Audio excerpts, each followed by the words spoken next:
안녕하세요. 저는 결혼 20년 차의 여자이고 나이는 40대 중반입니다.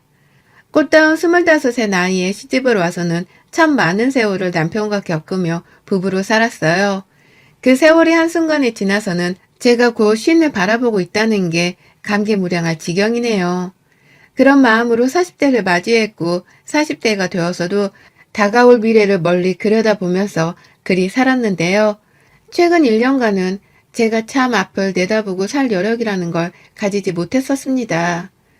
제가 지금 혈액암 투병을 하게 되면서 1년이 다 되어가도록 항암 치료를 받고 사는 중이거든요. 정확히 제 몸이 아파지기 시작한 것은 작년 말부터였습니다. 가을 단풍이 너무 예쁘게 졌길래 둘 있는 저희 딸들을 데리고서 집 앞에 개천이라도 단풍 구경을 가볼까 계획을 하고 있었는데 그때부터 슬슬 열감이 느껴지고 발진도 겪고 제 몸이 정말 이상하더라고요. 처음엔 코로나인 줄 알고서 코로나 검사도 받으러 갔었는데요. 아무 이상이 없어서 단지 간절기에 겪는 감기 몸살인 줄 알았습니다. 평범히 생각하고서 점점 약해지고 허해지는 제 몸을 거의 방치하다시피 내버려 뒀어요. 사는 게 바빠서 남편이랑은 결혼하고 단 한 번도 제대로 쉬질 않고서 맞벌이를 하며 살던 중이었거든요. 회사도 가야 하고 막 고등학교에 들어갔던 딸내미 그리고 중학생이 둘째 딸내미도 키워야 해서 제 인생은 자유시간이란 것이 거의 주어지지 않았습니다. 내 몸을 챙기며 살 여력이라는 것이 사치로 느껴지는 인생이었어요. 그러다가 열감이 느껴지니 혹여나 내가 회사에 민폐를 끼치는 직원이 되면 안 된다는 생각에 긴장을 많이 하면서 살았는데 코로나도 아니라고 하고 그럼에도 몸은 자꾸만 허해지고 걸핏하면 의식을 잃고서 쓰러질 뻔까지 하고 나니 불안한 마음에 동료 말을 듣고서는 큰 병원에 가보게 되었어요. 그리고는 혈액암 판정을 받았습니다. 갑작스럽게 시작된 암투병이었어요. 저희 친정어머니가 젊으실 적에 유방암 판정을 받고서 수술을 하신 적이 있으셨고 결국 돌아가실 때에는 대장암으로 돌아가셨거든요. 바로 옆에서 암 때문에 목숨을 잃은 친정엄마가 계셨고 그로 인해 참 힘들었던 시기도 있었는지라 저만큼은 몸 관리를 잘하자는 생각을 했었습니다. 나만큼은 오래 살아서 딸내미들 옆에 오래오래 남아있고자 했는데 정작 이런 제가 혈액암이 걸릴 줄은 까마득히 몰랐더라고요. 집안 분위기는 당연히 풍비박산 비슷하게 나버렸고요. 딸내미들은 암이라는 것이 제대로 와닿지도 않는 상황에서 엄마가 이대로 죽을 수 있다고 생각을 한 건지 그때부터 그렇게 제 옆에 붙어서는 껌딱지 마냥 살았어요. 한창 사춘기를 겪느라 엄마 말은 더럽게 안 듣던 우리 첫째 딸내미도 이러다 화만 내고 엄마를 영영 보내버릴 수도 있겠다 싶었는지 말을 참 잘 듣는 착한 딸내미가 되어줬죠. 좋은 점도 분명 많았지만 결론적으로는 제가 암투병을 해야 하는 것이었기에 힘든 점이 배로 많았습니다. 혈액암이 아프기도 너무 아파서 제대로 일을 하지 못하는 상황이 계속해서 일어났고요. 그 바람에 저희 부부는 결혼하며 20년을 쭉 맞벌이로 함께 힘내면서 벌이를 해왔었는데 제가 먼저 직장을 그만두게 되어버렸죠. 그러고서 바로 항암을 시작했고요. 참고로 제 몸 상태는 전신의 병이 퍼져버린 사기 환자였고 계속해서 소화불량이나 복통 같은 위장의 아픈 증상이 일어나는 바람에 일상생활에 많은 것이 불편하고 힘들었어요. 항암 치료를 하면 완치가 가능하다고 하지만 일부는 재발이 충분히 일어날 수 있다고 해서 치료를 받으면서도 내내 긴장을 놓치지 않고 사는 상태였습니다. 작년에 우연찮게 진단을 받은 것을 시작으로 올해가 지나서 벌써 내년을 바라보는 지금까지도 전 쭉 항암 치료를 받으며 치료에만 전념을 했어요. 참 길고도 먼 시간이었죠. 그러는 사이 저희 집 사정은 많은 것이 힘들어졌습니다. 혼자 벌어오기 시작한 남편의 월급만으로는 4인 가족을 계속 케어해 나가는 것이 힘들었어요. 제가 받은 퇴직금으로 어찌저찌 급한 데에 들어가는 돈은 해칠 수 있었지만 앞으로의 미래를 생각하면 모든 것이 암울했죠. 그러다가 지난 7월 급기야 남편까지 다니던 직장을 그만두고서 제 항암 치료를 돕겠다고 나서기 시작하며 집안은 정말 쭉 기울어지기만 했었습니다. 저를 위해서 직장도 마다하고 제 치료에 전념해 주려고 꼭 붙어있던 남편을 생각하면 고맙기도 참 고마웠어요. 하지만 그 사람의 꿈이 나 때문에 접히는 것 같고 내 아이들이 나 때문에 이런 힘든 시기를 함께 거쳐야 하는 것만 같아서 미안하고 죄스러운 마음도 정말 컸답니다. 아이들 얼굴을 볼 면목이 없을 정도였어요. 빨리 내가 완치를 해서 이 병원을 나서는 것만이 내 아이들과 남편에게 고마움을 갚을 수 있는 방법이라 생각했고 정말 열심히 치료를 받으며 지냈습니다. 약 때문인지 식욕이 감퇴되고 또 아프다 보니 여러모로 체력 소모가 많아서 살은 정말 쭉쭉 빠졌고 제가 늘 50kg 중반대를 유지하는 사람이었는데 지금은 정말 눈에 보기도 징그러울 정도로 살이 많이 빠져버렸어요. 40kg까지 빠져버렸다면 믿으시겠어요? 얘 하나 몸무게가 사라진 것과 마찬가지인 셈이었죠. 그래도 어떻게든 가족을 보면서 이겨내고 살려고 노력하는 중이었는데 제 투병 생활 중에서 저를 가장 힘들게 하는 일은 정작 제 몸뚱이가 아니었어요. 그건 바로 지독한 우리 시댁 것들이었습니다. 제 남편은 정말 10가지 중에서 9가지가 다 마음에 드는데요. 딱 하나 모자라는 게 바로 시댁이었어요. 큰돈을 벌어오지 못해도 제가 사랑하는 사람이라서 다 괜찮았고 여유가 없어도 서로를 아끼며 딸 자식을 잘 키우고 사는 중이었는지라 정말 불만이라고 할 것이 하나 없었어요. 하지만 남편의 시댁 식구들, 시어머니와 위로 쭉 있는 2명의 시누이들이 늘 문제였죠. 저희 시어머니는 홀로 되신 지가 벌써 10년 차이고 아버님이랑 사별하신 후로는 쭉 형님들 옆에서 형님네 살림을 도와주시면서 사셨어요. 다행히 처음부터 서울에 살고 계신 분이셨는지라 집 구하거나 오고 가고 하는 문제는 걱정을 하지 않아도 되었고요. 쭉 당신 딸들의 자식들만 봐주고 싶다 고집을 부리시는 바람에 저나 남편은 단 한 번도 저희 자식들을 봐달라는 소리를 입 밖에 꺼내지 못했지만 애초에 그런 식으로 자식을 맡길 생각 자체도 없었는지라 크게 개의치 하지는 않았습니다. 그냥 딸내미 사랑이 대단하신 어머님이시구나 싶은 마음뿐이었죠. 형님들도 다들 맞벌이를 하시는 분들이셨고 제가 잘 모르는 더 힘든 상황이 이 집안에 있을 수도 있는 것이니까 상관하지 않았고요. 그렇게 쭉 딸내미들 옆에서 딸내미들을 돕고 사시는 분이셨는데 어머님이 지난 9월에 갑자기 뇌출혈로 쓰러지셨습니다.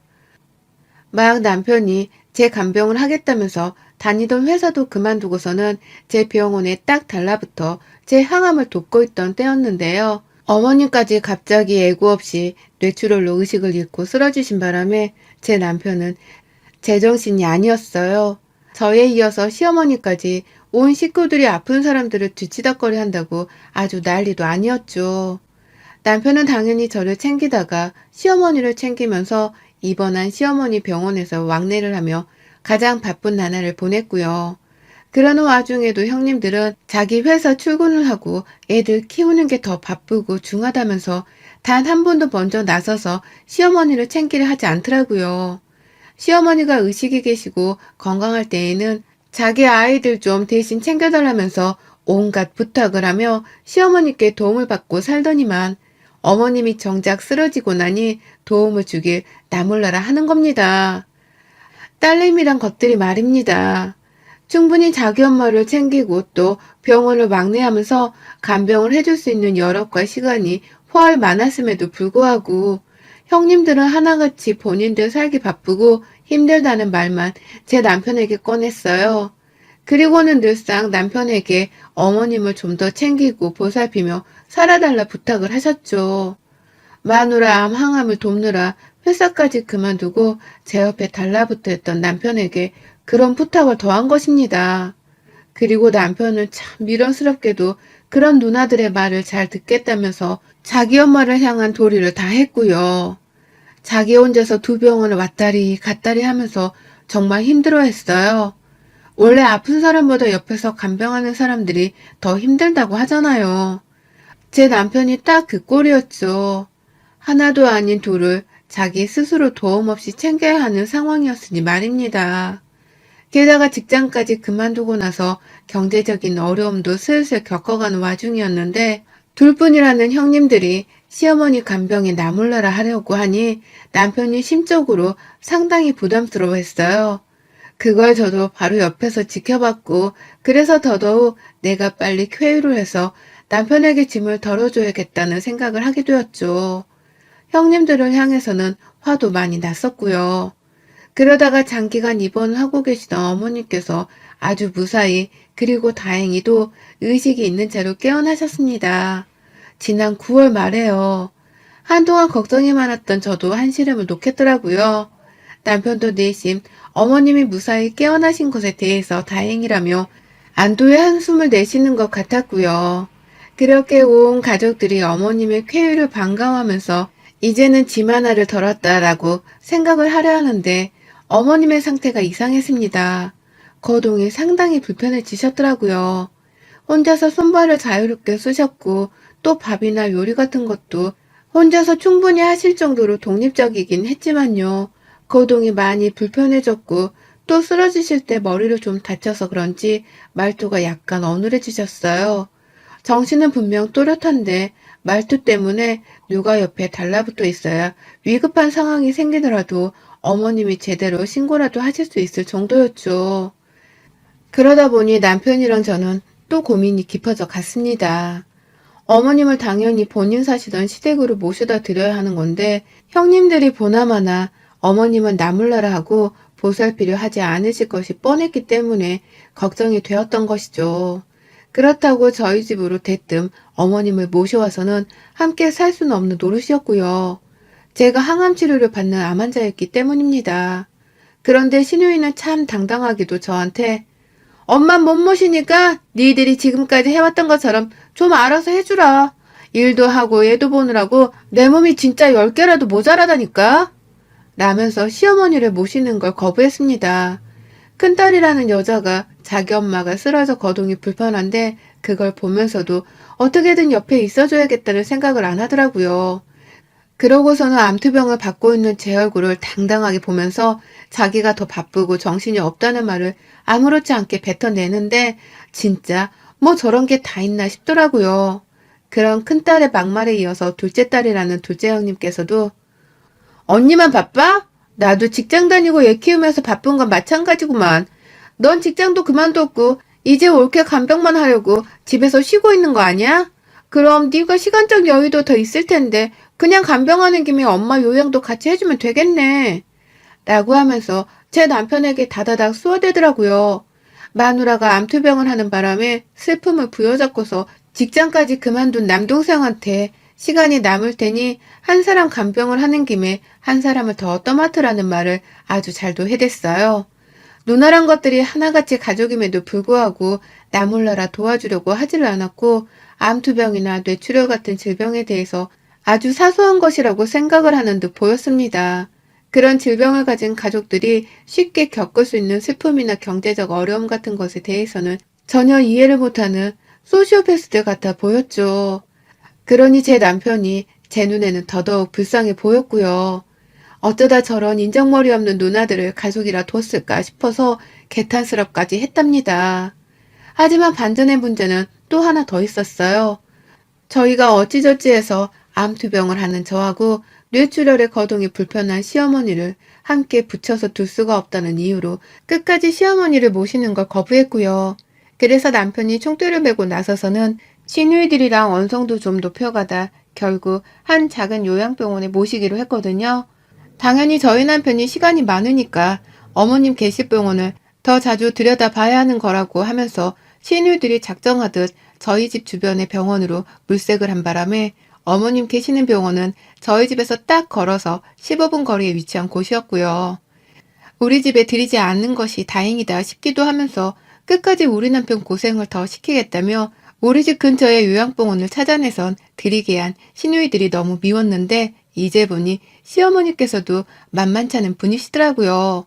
결혼하고 그 20년 동안 제 새끼들은 저 혼자 직장 다니면서 키우고 다 하라면서 나몰라라 하셨던 분이셨으면서 이제 와서 며느리 손에 보살핌을 받고 싶다고 하면서 저희 집을 가고 싶다고 아주 노래를 부르는 겁니다.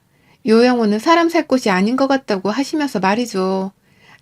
저도 암투병 중이고 몸무게가 40kg까지 빠져서는 누가 봐도 절대로 정상인 사람처럼 보이질 않는 몰골이었는데요. 어머님은 그런 저를 보면서 제 몸을 걱정해 주시기는커녕 니네 집에 들어가 살면 되는데 왜 돈을 써서는 요양병원에 데리고 온 거냐면서 오히려 원망의 말씀만 해드셨어요.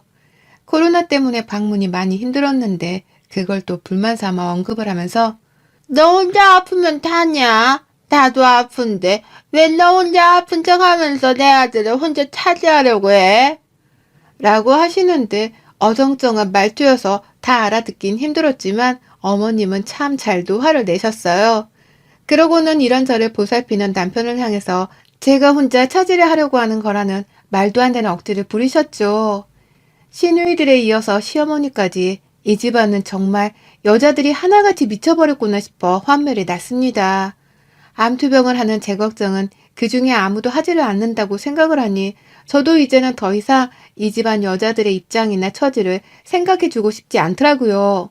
결혼하면서 도움 하나 준 것도 없고 결혼해 살면서도 제대로 된 덕담이나 물질적인 도움 한 번 준 적이 없는 것들이 자식이 되어서 부모를 챙기는 도리마저 저버리고 저희 부부한테만 요구를 하려 하는 게 너무 화가 났습니다.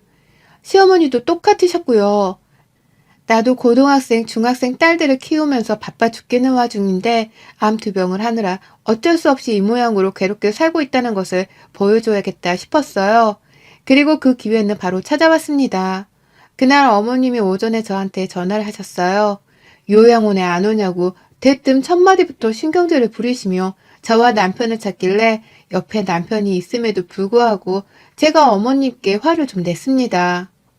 어머님, 아들이랑 며느리가 지금 놀아요? 암투병하고 옆에서 간병하느라 둘 다 하루 1분이 모자란 처지인데 오라가라 좀 그만하세요. 어머님 딸들은 퇴근하고 뭐한대요?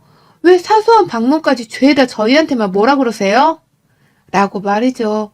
그러니 남편은 제가 왜 갑자기 신경질이 부리는 건가 싶어서 어디가 아픈 건 줄 알고선 괜찮냐고 묻더라고요. 제가 보통 항암 치료 받으면서 위장이 끊어질 때 아플 때 막 소리를 지르면서 괴로워하고 아파하는 편이었는데 그것 때문에 남편이 놀란 듯 보였습니다. 하지만 이런 저희 부부의 사정은 남몰라라 하면서 시어머니가 수화기나 뭐로 말씀하시더라고요. 치사한 것들? 아들이 애미한 나 돌보는데에도 저리 며느리 눈치를 봐서 쓰나? 라고 하면서 짜증 섞인 대답을 하고선 전화를 끊으셨어요. 그리고는 정확히 5분도 지나지 않아서 큰형님한테서 연락이 왔습니다. 어머님이 저하고의 대화를 다 일러다 바친 건지 형님도 첫마디부터 짜증을 확 섞어선 해대더라고요. 엄마가 남이야? 니들 집에 좀 들어가서 편히 지내고 싶다는 거 둘러둘러 왜 안 오냐는 말로 물어본 건데 그렇게까지 말을 했어야 해? 네 남편도 직장 그만뒀고 너도 이제 백수잖아. 집에서 항암 치료 받으며 병원 다니는 거면 우리보다 시간적 여유가 있잖아. 내 말이 틀려? 라고 말이죠. 아파서 치료받으려고 직장 그만두고 힘들게 사는 저희한테 괜찮은지를 물어보기는커녕 오히려 백수지 않냐며 당당하게 어머님을 돌봐줄 것을 요구하는데 와 진짜 숨이 턱 막히더라고요. 저는 형님의 목소리를 듣기도 거북스러웠습니다. 당시 시어머니 계시는 요양병원을 남편네 형제들이 3등분을 해서 나눠서 내고 있었거든요. 근데 형님이 당당하게 저희 집에 모셔가라는 식으로 말씀을 하니 그 돈마저 남편한테 내라고 하고 싶지 않더라고요. 형님, 저 암투병 중입니다. 저 암 환자예요. 완치가 안 된 암 환자예요. 형님 남동생은 지금 암 환자인 마누라 챙기겠다고 직장까지 그만두고 힘들게 살고 있어요. 그런데 그런 저희한테 뇌졸중으로 쓰러져서 도움이 필요한 시어머니까지 모시라고 말을 하고 싶으세요? 정말 몰라서 그런 부탁을 하는 거예요? 아니면 원래 배려나 생각이란 게 없는 사람인 거예요? 라고 하면서 남편의 앞에서 형님을 아주 쥐잡듯이 혼을 냈어요. 사람이면 사람 구실을 하고 살라며 인정머리 없이 굴 거면 니들끼리 어울려서 그러고 살라고 하면서 우리 집에는 피해주지 말고 사세요. 라며 언성을 완전 높여버렸습니다. 그러니 남편은 자기가 해결을 하겠다면서 제 전화기를 가져가려 하는데 전 도무지 남편을 믿을 수가 없었네요. 이 착하고 순진한 사람이 또 누나들 말에 휘둘려서는 자기 혼자 효자 노릇을 하며 희생을 할까 싶어서 말입니다. 그 희생은 결국 저와 제 아이들에게도 힘든 희생이 될 테니 그것만은 막고자 했죠. 암으로 죽을 뻔했는데 시누이들한테 화내는 것쯤은 이제 일도 아니었네요. 제가 승질을 부리니 큰형님은 말문이 막혔는지 기겁을 하셨다가 꼴에 또 지가 윗사람이라면서 절 가르치러 들더라고요.